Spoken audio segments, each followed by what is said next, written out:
مساء الخير. التلفزيون المصري برنامج كواليس الفن، معنا النجمة الكبيرة المتألقة دايما الفنانة الجميلة سمية الخشاب. اهلا بكم كل اللي بيشوفونا دلوقتي على القناه الثانيه. وايضا معنا مدام ريهام رئيسة نرويج النزهة. اهلا، مساء الخير. مدام ريهام رئيسة نرويج النزهة بتكرم مسلسل حتف بحر والفنانة المتألقة دايما سمية الخشاب.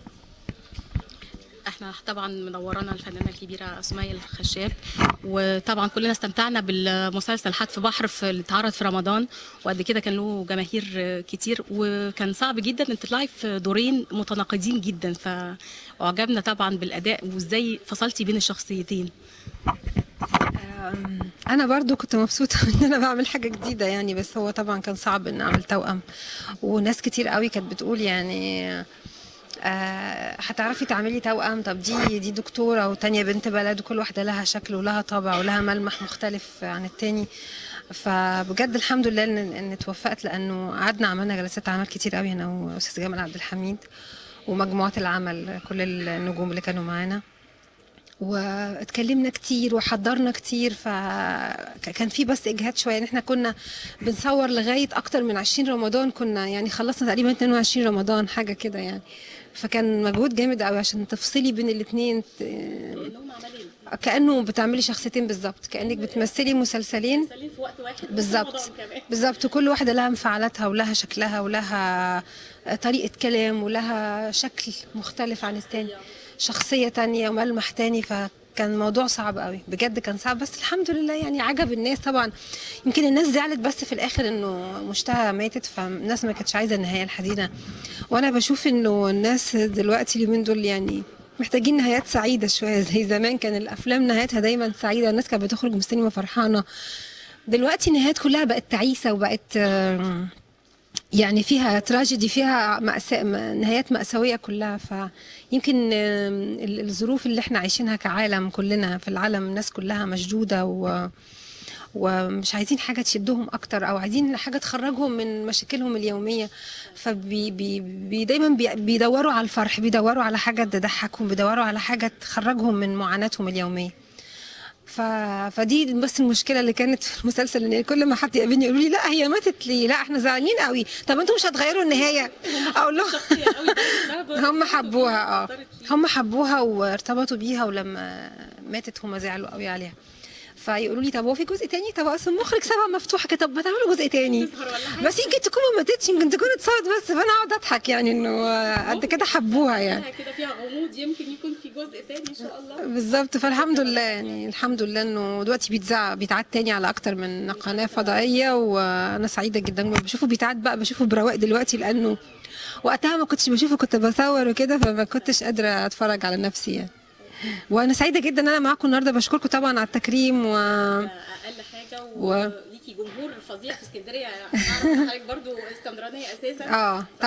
طبعا اكيد، تبقى بنت اسكندريه وبتكرر في اسكندريه طبعا في وسط اهلك يعني. اكيد وده تكريم بيسعدني، وعشان كده انا لبيت الدعوه فورا وجيت. بس مسلسل حتف بحر هو يعني ما شاء الله، السي في اللي انا شفتها كم من الاعمال مميزه، سواء في السينما ولا في التلفزيون يعني، الحمد لله مأثر فيا جدا. مثلا الفيلم حين ميسره كان برضو اول فيلم قوي، وعمل يعني فعلا عمل تاتش للناس، انها شافت عالم تاني ممكن في العشوائيات ما كانتش حاسه بيهم، حست بمشاكلهم، حست بتعاملهم مع بعض، بالخطوره اللي بيواجهوها. فيعني اصل انا اللي لفت نظري كده ان احنا عارفه حضرتك طبعا ان احنا نادي خيري، بمشاريعنا كلها بتساعد الحاجات دي، وفيها طبعا حاجات كده، فدي طبعا حطت لنا زي سبوت لايت كده على الحاجات اللي في ناس تانية محتاجه ايه نحاول نساعدها. لا وبالفعل بعد الفيلم انا شايفه انه في اسكندريه كمان حصل يعني طفره جامده في حكايه العشوائيات. يمكن كان وقتها الست اللي هو المحجوب عبد السلام المحجوب، وفعلا يعني بعد الفيلم لقينا انه بداوا يسلموا معرفش اكتر من 3000 وحده سكنيه لبعض الاسر فعلا، وكان اهتموا جدا بالموضوع. فهو ده دور الفن، بشوف ان الدور لما يلقي الضوء على مشكله، على الزرار اللي هو يعني بيمس الناس دي فعلا وقتها. بالظبط. يمكن بعض الناس انتقدت وقالت انتوا بتبينوا سلبيات المجتمع وانتوا بتشوهوا شكل مصر. احنا بنشوهش شكل مصر، احنا بنحب مصر جدا ومصر في دمنا بس احنا عايزين مصر تبقى احلى بلد في الدنيا، وعاوزين نعرض مشاكل اهلنا وعاوزين نعرض مشاكل الناس اللي هم ظروفهم صعبه ونمد لهم ايدينا ونساعدهم من خلال اعمالنا الفنيه، والا ما يكونش الفن رساله. بالظبط. الناس دي بتعاني جامد جدا، وخاصه كمان في الشتاء. يمكن في مصر ما فيش شتاء قوي، لكن في اسكندريه بيبتدي بقى الشتاء والمطر، كل ده بيتعرضوا لمشاكل جامده جدا، معاناه جامده قوي. فمحتاجين لحد يساعدهم، يعرض مشكلتهم، يشاركهم، يحس بيهم، ومتهيألي ده دورنا يعني. بينمي المجتمع. الفنانه سمية حضرتك متألقة دايما وبتختاري ادوارك بدقة شديدة جدا، اذا كان في السينما ولا التلفزيون. يعني كان دورك المهم جدا في ريا وسكينة، وبعدها عملتي شخصية تانية مختلفة نهائي. ودور المسلسل حتف بحر، الشخصيتين اللي انت عملتيهم متناقضين جدا، واحدة خلاف التانية. ايه الصعب اللي انت واجهتيه في جميع ادوارك؟ مش على مسلسل حتف بحر بس، في جميع ادوارك. جميع ادواري هنقعد للصبح بقى نقول.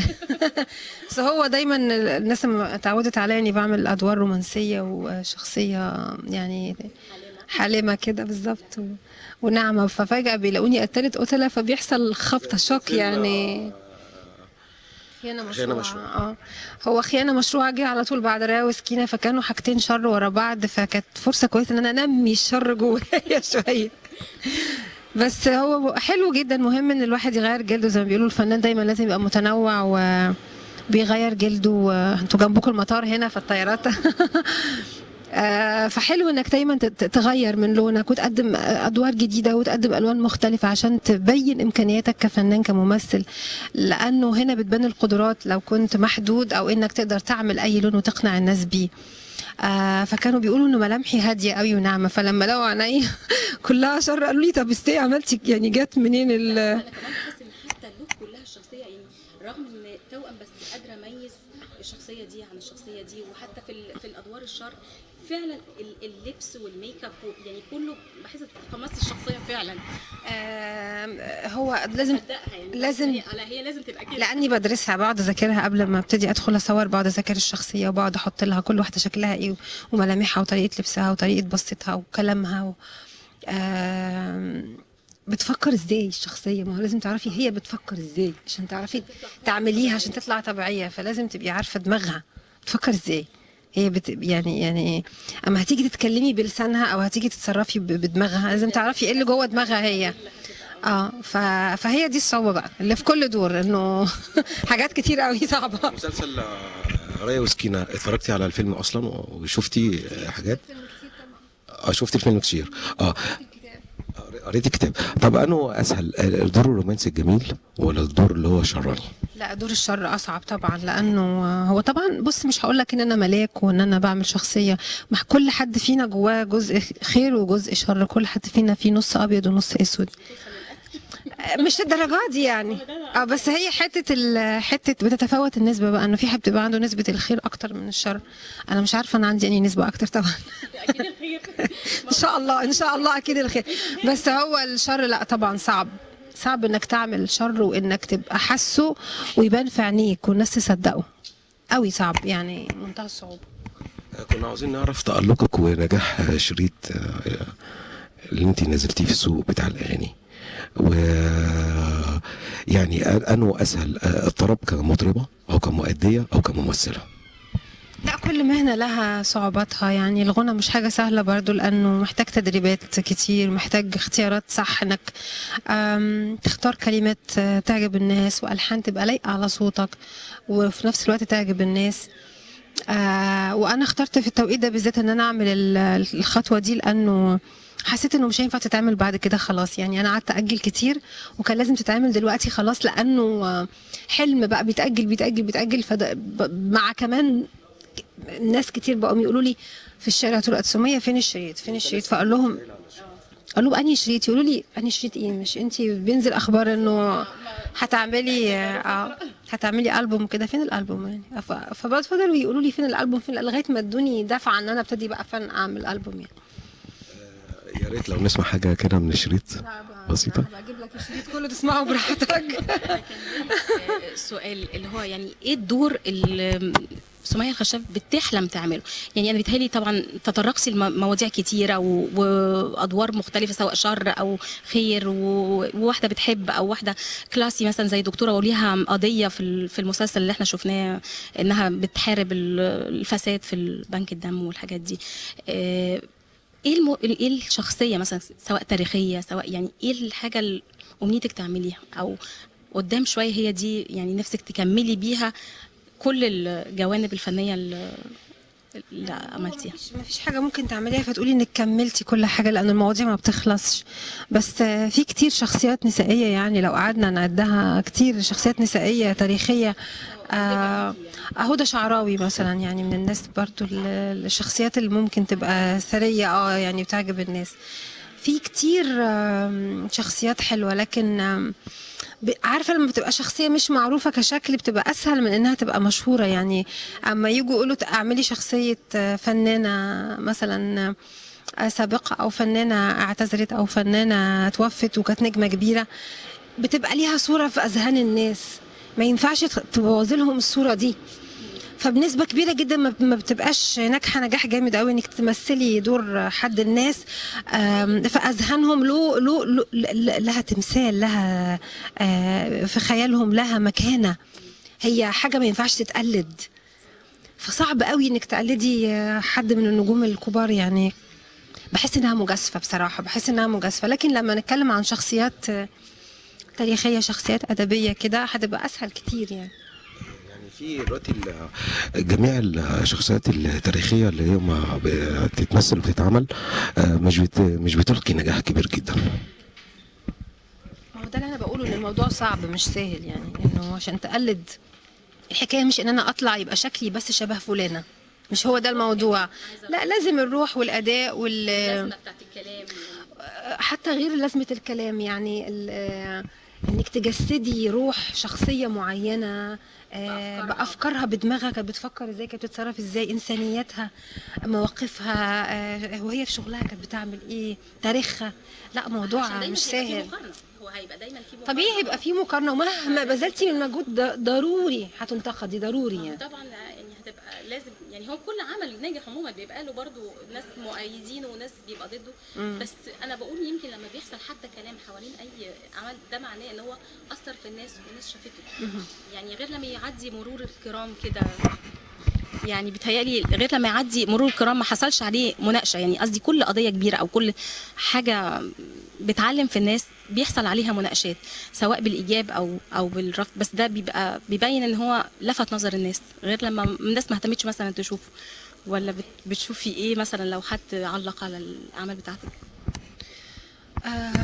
لا، هو لو حد علق، انا بحترم جدا النقد البناء. ما بحبش النقد الهدام، اللي هو حد ما بيكونش شاف وبعدين بينتقد او بيهاجم. وده بنسبه كبيره قوي بيحدث، يعني انه بيهاجموا من غير ما يشوفوا. كمان بلاحظ انهم بيهاجموا الشخصيه مش العمل. والله بصي، يعني ينفع ان انا اقعد اهاجم مسلسل بعد الحلقه الثالثه؟ ما لحقتش اشوف فيه حاجه، ما لحقتش افهم اي حاجه، فده يعني منتهى الظلم. يعني اساسا ممكن الاحداث او الفكره يمكن مثلا من نص ما ينفعش الامانه. لا، الامانه تقتضي ان انا لما اجي اكتب اقول رايي، لان دي امانه. بعد ما يخلص خالص ابتدي احكم عليه واقول رايي، لو انا حد يعني عادل وحيادي. كمان الواحد لازم يقيم العمل من كله، يعني من اخراجه، من القصه، من الاداء. يعني قصدي ما اقدرش اقيم العمل في جزئيه واحده بس. ولا رايك؟ طبعا اكيد بيبقى تقييم من كل الجوانب. بس اقصد اقول انه لازم اللي يقيم بعد ما يشوف العمل ككل، ما يقعدش يقيم عمل من قبل ما يشوفه ويقول رايه فيه ويقعد يشتم براحته كده. يعني بس خلاص الناس بقت فاهمه بقى النوع ده من الناس اللي هم بيقعدوا عايزين بس يخلف تعرف. يعني انا غير كل الناس، فانا موجود. بالظبط. وانا سعيده باللقاء ده بجد والله يا جماعه. حضرتك هتحولي بعض اغاني كليب؟ احولها يعني كليبات فيديو؟ انا صورت 2، واحد نزل والتاني ان شاء الله في طريقه انه ينزل ان شاء الله على الفضائيات. يعني ان شاء الله نتمنى لك نجاح والتوفيق والتقدم باذن الله. وفي نهايه الحلقه بنشكر الفنانه الكبيره المتالقه المحبوبه نجمه اسكندريه الفنانه سمية الخشاب. ميرسي، متشكرة جدا ليكوا وشكرا لنرويل ولتكريمكم لينا وإن شاء الله نلتقي دايما في تكريمات تانية.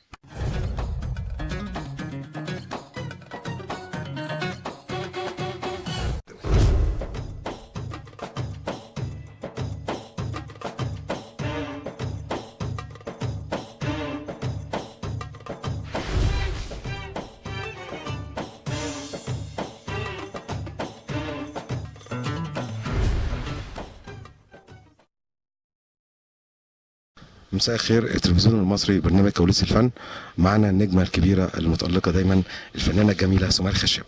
أهلا بكم كل اللي بيشوفونا دلوقتي على القناة التانية. وايضا معنا مدام ريهام رئيسه نرويل النزهه. اهلا، مساء الخير. مدام ريهام رئيسه نرويل النزهه بتكرم مسلسل حتف بحر والفنانه المتالقه دايما سمية الخشاب. احنا طبعا منورانا الفنانه الكبيره سمية الخشاب، وطبعا كلنا استمتعنا بالمسلسل حتف بحر اللي اتعرض في رمضان، وقد كده كان له جماهير كتير، وكان صعب جدا ان تطلعي في دورين متناقضين جدا، فاعجبنا طبعا بالاداء وازاي فصلتي بين الشخصيتين. انا برضو كنت مبسوطه ان انا بعمل حاجه جديده يعني، بس هو طبعا كان صعب ان اعمل توأم، وناس كتير قوي كانت بتقول يعني هتعرفي تعملي توأم؟ طب دي دكتوره وتانية بنت بلد، وكل واحده لها شكل ولها طابع ولها ملمح مختلف عن التاني. فبجد الحمد لله ان اتوفقت، لانه قعدنا عملنا جلسات عمل كتير قوي انا واستاذ جمال عبد الحميد ومجموعه العمل، كل النجوم اللي كانوا معانا، واتكلمنا كتير وحضرنا كتير. فكان في بس اجهاد شويه ان احنا كنا بنصور لغايه اكتر من 20 رمضان، كنا يعني خلصنا تقريبا 22 رمضان حاجه كده يعني، فكان مجهود جامد قوي عشان تفصلي بين الاثنين، كانه بتعملي شخصيتين بالظبط، كانك بتمثلي مسلسلين في وقت واحد بالظبط. وكل واحده لها انفعالاتها ولها شكلها ولها طريقه كلام ولها شكل مختلف عن الثاني، شخصيه تانية وملمح تاني. فكان موضوع صعب قوي بجد، كان صعب، بس الحمد لله يعني عجب الناس. طبعا يمكن الناس زعلت بس في الاخر انه مشتهى ماتت، فالناس ما كانتش عايزه النهايه الحزينه، وانا بشوف انه الناس دلوقتي اليومين دول يعني محتاجين نهايات سعيده شويه، زي زمان كان الافلام نهايتها دايما سعيده، الناس كانت بتخرج من السينما فرحانه. دلوقتي النهايات كلها بقت تعيسه وبقت يعني فيها تراجيدي، فيها نهايات مأساوية كلها. فيمكن الظروف اللي احنا عايشينها كعالم، كلنا في العالم الناس كلها مشدودة ومش عايزين حاجة تشدهم أكتر، أو عايزين حاجة تخرجهم من مشاكلهم اليومية، دايما بيدوروا على الفرح، بيدوروا على حاجة تضحكهم، بيدوروا على حاجة تخرجهم من معاناتهم اليومية. فدي بس المشكله اللي كانت في المسلسل، ان كل ما حد يقابلني يقولوا لي لا هي ماتت ليه، لا احنا زعلانين قوي، طب انتوا مش هتغيروا النهايه؟ اقول لهم هم حبوها وارتبطوا بيها، ولما ماتت هم زعلوا قوي عليها. فيقولوا لي طب هو في جزء تاني؟ طب اصل المخرج سابها مفتوحه كده، طب ما تعملوا جزء تاني، بس يمكن تكون ما ماتتش، يمكن تكون اتصابت بس. فانا اقعد اضحك يعني انه قد كده حبوها يعني، كده فيها غموض، يمكن يكون في جزء تاني ان شاء الله. بالظبط. فالحمد لله يعني، الحمد لله انه دلوقتي بيتعاد تاني على اكتر من قناه فضائيه، وانا سعيده جدا بشوفه بيتعاد بقى، بشوفه برواق دلوقتي، لانه وقتها ما كنتش بشوفه، كنت بصور وكده، فما كنتش قادره اتفرج على نفسي يعني.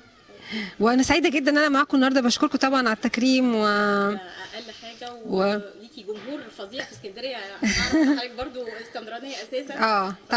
طبعا اكيد، تبقى بنت اسكندريه وبتكرر في اسكندريه طبعا في وسط اهلك يعني. اكيد وده تكريم بيسعدني، وعشان كده انا لبيت الدعوه فورا وجيت. بس مسلسل حتف بحر هو يعني ما شاء الله السي في اللي انا شفتها كم من الاعمال مميزه، سواء في السينما ولا في التلفزيون يعني. الحمد لله اثر فيا جدا، مثلا فيلم حين ميسره كان برضو اول فيلم قوي، وعمل يعني فعلا عمل تاتش للناس، انها شافت عالم تاني ممكن في العشوائيات ما كانتش حاسه بيهم، حست بمشاكلهم، حست بتعاملهم مع بعض، بالخطوره اللي بيواجهوها. فيعني اصل انا اللي لفت نظري كده ان احنا عارفه حضرتك طبعا ان احنا نادي خيري بمشاريعنا كلها بتساعد الحاجات دي، وفيها طبعا حاجات كده، فدي طبعا حطت لنا زي سبوت لايت كده على الحاجات اللي في ناس تانية محتاجه ايه نحاول نساعدها. لا وبالفعل بعد الفيلم انا شايفه انه في اسكندريه كمان حصل يعني طفره جامده في حكايه العشوائيات. يمكن كان وقتها الست اللي هو المحجوب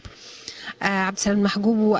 فعلا يعني بعد الفيلم لقينا انه بداوا يسلموا معرفش اكتر من 3000 وحده سكنيه لبعض الاسر فعلا، وكان اهتموا جدا بالموضوع. فهو ده دور الفن، بشوف ان الدور لما يلقي الضوء على مشكله على الزرار اللي هو يعني بيمس الناس دي فعلا وقتها. بالظبط. يمكن بعض الناس انتقدت وقالت انتوا بتبينوا سلبيات المجتمع وانتوا بتشوهوا شكل مصر. احنا بنشوهش شكل مصر، احنا بنحب مصر جدا ومصر في دمنا بس احنا عايزين مصر تبقى احلى بلد في الدنيا، وعاوزين نعرض مشاكل اهلنا، وعاوزين نعرض مشاكل الناس اللي هم ظروفهم صعبه، ونمد لهم ايدينا ونساعدهم من خلال اعمالنا الفنيه، والا ما يكونش الفن رساله. بالظبط. الناس دي بتعاني جامد جدا، وخاصه كمان في الشتاء. يمكن في مصر ما فيش شتاء قوي، لكن في اسكندريه بيبتدي بقى الشتاء والمطر، كل ده بيتعرضوا لمشاكل جامده جدا، معاناه جامده قوي. فمحتاجين لحد يساعدهم، يعرض مشكلتهم، يشاركهم، يحس بيهم، ومتهيألي ده دورنا يعني. بينمي المجتمع. الفنانه سمية حضرتك متألقة دايما وبتختاري ادوارك بدقة شديدة جدا، اذا كان في السينما ولا التلفزيون. يعني كان دورك المهم جدا في راية وسكينة، وبعدها عملتي شخصية تانية مختلفة نهائي. ودور مسلسل حتف بحر، الشخصيتين اللي انت عملتيهم متناقضين جدا، واحدة خلاف التانية. ايه الصعب اللي انت واجهتيه في جميع ادوارك؟ مش على مسلسل حتف بحر بس، في جميع ادوارك. هنقعد للصبح بقى نقول. بس هو دايما الناس اتعودت عليا اني بعمل ادوار رومانسيه وشخصيه يعني حالمه كده بالظبط وناعمه، ففجاه بيلاقوني قتلت قتله، فبيحصل خبطه شوك يعني. خيانة مشروعة. هو خيانة مشروعة جه على طول بعد راية وسكينة، فكانوا حاجتين شر ورا بعض، فكانت فرصة كويسة ان انا انمي الشر جوايا شوية. بس هو حلو جدا، مهم ان الواحد يغير جلده، زي ما بيقولوا الفنان دايما لازم يبقى متنوع وبيغير جلده. انتوا جنبكم المطار هنا فالطيارات. فحلو انك دايما تغير من لونك وتقدم ادوار جديده وتقدم الوان مختلفه عشان تبين امكانياتك كفنان كممثل، لانه هنا بتبان القدرات لو كنت محدود، او انك تقدر تعمل اي لون وتقنع الناس بيه. فكانوا بيقولوا ان ملامحي هاديه قوي وناعمه، فلما لقوا عيني كلها شر قالوا لي طب استي عملتي يعني جت منين انا كمان بحس ان حتى اللوك كلها الشخصيه يعني رغم ان توأم بس قادره اميز الشخصيه دي عن الشخصيه دي. وحتى في الادوار الشر فعلا اللبس والميك اب يعني كله بحس تقمصت الشخصيه فعلا. هو لازم هي لازم تبقى كده، لاني بدرسها، بقعد اذاكرها قبل ما ابتدي ادخل اصور، بقعد اذاكر الشخصيه وبقعد احط لها كل واحده شكلها ايه وملامحها وطريقه لبسها وطريقه بصتها وكلامها بتفكر ازاي الشخصيه. ما هو لازم تعرفي هي بتفكر ازاي عشان تعرفي تعمليها عشان تطلع طبيعيه، فلازم تبقي عارفه دماغها بتفكر ازاي. هي يعني اما هتيجي تتكلمي بلسانها او هتيجي تتصرفي بدماغها، لازم تعرفي ايه اللي جوه دماغها هي. فهي دي الصعوبه بقى اللي في كل دور، انه حاجات كتير قوي صعبه. مسلسل راية وسكينة، اتفرجتي على الفيلم اصلا وشفتي حاجات؟ شفت الفيلم كتير. قريت الكتاب. طب انه اسهل، الدور الرومانسي الجميل ولا الدور اللي هو الشراني؟ لا، دور الشر اصعب طبعا، لانه هو طبعا بص مش هقول لك ان انا ملاك وان انا بعمل شخصيه، مع كل حد فينا جواه جزء خير وجزء شر، كل حد فينا فيه نص ابيض ونص اسود. مش الدرجات دي يعني. بس هي حته بتتفاوت النسبه بقى، انه في حد بيبقى عنده نسبه الخير اكتر من الشر. انا مش عارفه انا عندي انهي نسبه اكتر طبعا. اكيد الخير. ان شاء الله اكيد الخير. بس هو الشر لا طبعا صعب انك تعمل شر وانك تبقى حاسه ويبان في عينيك والناس تصدقه قوي، صعب يعني منتهى الصعوبه. كنا عاوزين نعرف تألقك ونجاح شريط اللي انت نزلتيه في السوق بتاع الاغاني، و يعني انه اسهل الطرب كمطربه او كمؤديه او كممثله؟ لا، كل مهنة لها صعوباتها يعني. الغنى مش حاجة سهلة برضو، لأنه محتاج تدريبات كتير، محتاج اختيارات صح، انك تختار كلمات تعجب الناس وألحان تبقى لايقة على صوتك وفي نفس الوقت تعجب الناس.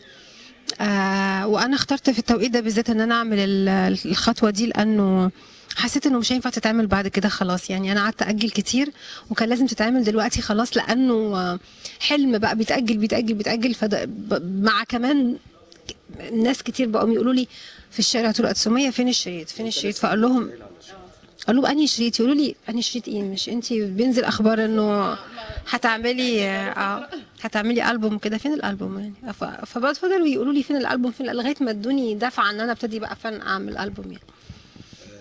يا ريت لو نسمع حاجه كده من الشريط بسيطه. بجيب لك الشريط كله تسمعه براحتك. السؤال اللي هو يعني ايه الدور اللي سمية الخشاب بتحلم تعمله؟ يعني انا بيتهيألي طبعا تطرقتي لمواضيع كتيره وادوار مختلفه، سواء شر او خير، وواحده بتحب او واحده كلاسي مثلا زي دكتوره وليها قضيه في المسلسل اللي احنا شفناه انها بتحارب الفساد في بنك الدم والحاجات دي. ايه الشخصيه مثلا، سواء تاريخيه سواء يعني ايه الحاجه اللي امنيتك تعمليها، او قدام شويه هي دي يعني نفسك تكملي بيها كل الجوانب الفنيه اللي عملتيها؟ ما فيش حاجه ممكن تعمليها فتقولي انك كملتي كل حاجه، لان المواضيع ما بتخلصش. بس في كتير شخصيات نسائيه، يعني لو قعدنا نعدها كتير شخصيات نسائيه تاريخيه. هدى شعراوي مثلا، يعني من الناس برضو الشخصيات اللي ممكن تبقى ثريه يعني بتعجب الناس. في كتير شخصيات حلوه، لكن عارفه لما بتبقى شخصيه مش معروفه كشكل بتبقى اسهل من انها تبقى مشهوره. يعني اما يجوا يقولوا اعملي شخصيه فنانه مثلا سابقه، او فنانه اعتذرت، او فنانه توفت وكانت نجمه كبيره، بتبقى ليها صوره في اذهان الناس، ما ينفعش تبوظي لهم الصوره دي. فبنسبه كبيره جدا ما بتبقاش ناجحه نجاح جامد قوي انك تمثلي دور حد الناس في اذهانهم لها تمثال، لها في خيالهم لها مكانه، هي حاجه ما ينفعش تتقلد. فصعب قوي انك تقلدي حد من النجوم الكبار. يعني بحس انها مجازفه بصراحه، بحس انها مجازفه. لكن لما نتكلم عن شخصيات تاريخيه، شخصيات ادبيه كده، هتبقى اسهل كتير يعني. في دلوقتي جميع الشخصيات التاريخيه اللي هي ما بتتمثل وبتتعمل مش بتلقي نجاح كبير جدا. هو ده اللي انا بقوله، ان الموضوع صعب مش سهل. يعني انه عشان تقلد، الحكايه مش ان انا اطلع يبقى شكلي بس شبه فلانه، مش هو ده الموضوع. لا، لازم الروح والاداء اللازمه بتاعت الكلام، حتى غير لازمه الكلام. يعني انك تجسدي روح شخصيه معينه بافكارها، بدماغها كانت بتفكر ازاي، كانت بتتصرف ازاي، انسانياتها، مواقفها، وهي في شغلها كانت بتعمل ايه، تاريخها. لا، موضوع مش سهل. هو هيبقى دايما في طبيعي هيبقى في مقارنه، ومهما بذلتي من مجهود ضروري هتنتقدي، ضروري يعني. طبعا يعني هتبقى لازم، يعني هو كل عمل ناجح عموما بيبقى له برضو ناس مؤيدينه وناس بيبقى ضده. بس انا بقول يمكن لما بيحصل حتى كلام حوالين اي عمل، ده معناه ان هو اثر في الناس والناس شافته. يعني غير لما يعدي مرور الكرام كده، يعني بيتهيألي غير لما يعدي مرور الكرام ما حصلش عليه مناقشه. يعني قصدي كل قضيه كبيره او كل حاجه بتعلم في الناس بيحصل عليها مناقشات، سواء بالايجاب او بالرفض. بس ده بيبقى بيبين ان هو لفت نظر الناس، غير لما الناس ما اهتمتش مثلا تشوفه. ولا بتشوفي ايه مثلا لو حد علق على الاعمال بتاعتك؟ لا، هو لو حد علق، انا بحترم جدا النقد البناء. ما بحبش النقد الهدام، اللي هو حد ما بيكونش شاف وبعدين بينتقد او بيهاجم. وده بنسبه كبيره قوي بيحدث، يعني انه بيهاجموا من غير ما يشوفوا. كمان بلاحظ انهم بيهاجموا الشخصيه مش العمل. والله بصي، يعني ينفع ان انا اقعد اهاجم مسلسل بعد الحلقه الثالثه؟ ما لحقتش اشوف فيه حاجه، ما لحقتش افهم اي حاجه، فده يعني منتهى الظلم. يعني اساسا ممكن الاحداث او الفكره يمكن مثلا من نص ما ينفعش الامانه. لا، الامانه تقتضي ان انا ما اجي اكتب اقول رايي، لان دي امانه. بعد ما يخلص خالص ابتدي احكم عليه واقول رايي، لو انا حد يعني عادل وحيادي. كمان الواحد لازم يقيم العمل من كله، يعني من اخراجه، من القصه، من الاداء. يعني قصدي ما اقدرش اقيم العمل في جزئيه واحده بس. ولا رايك؟ طبعا اكيد بيبقى تقييم من كل الجوانب. بس اقصد اقول انه لازم اللي يقيم بعد ما يشوف العمل ككل، ما يقعدش يقيم عمل من قبل ما يشوفه ويقول رايه فيه ويقعد يشتم براحته كده. يعني بس خلاص الناس بقت فاهمه بقى النوع ده من الناس اللي هم بيقعدوا عايزين بس خلف تعرف. يعني انا غير كل الناس، فانا موجود. بالظبط. وانا سعيده باللقاء ده بجد والله يا جماعه. حضرتك هتحولي بعض اغاني كليب؟ احولها يعني كليبات فيديو؟ انا صورت 2، واحد نزل والتاني ان شاء الله في طريقه انه ينزل ان شاء الله على الفضائيات يعني. ان شاء الله نتمنى لك نجاح والتوفيق والتقدم باذن الله. وفي نهايه الحلقه بنشكر الفنانه الكبيره المتالقه المحبوبه نجمه اسكندريه الفنانه سمية الخشاب. ميرسي، متشكره جدا ليكوا وشكرا لنرويل ولتكريمكم لينا، وان شاء الله نلتقي دايما في تكريمات تانية.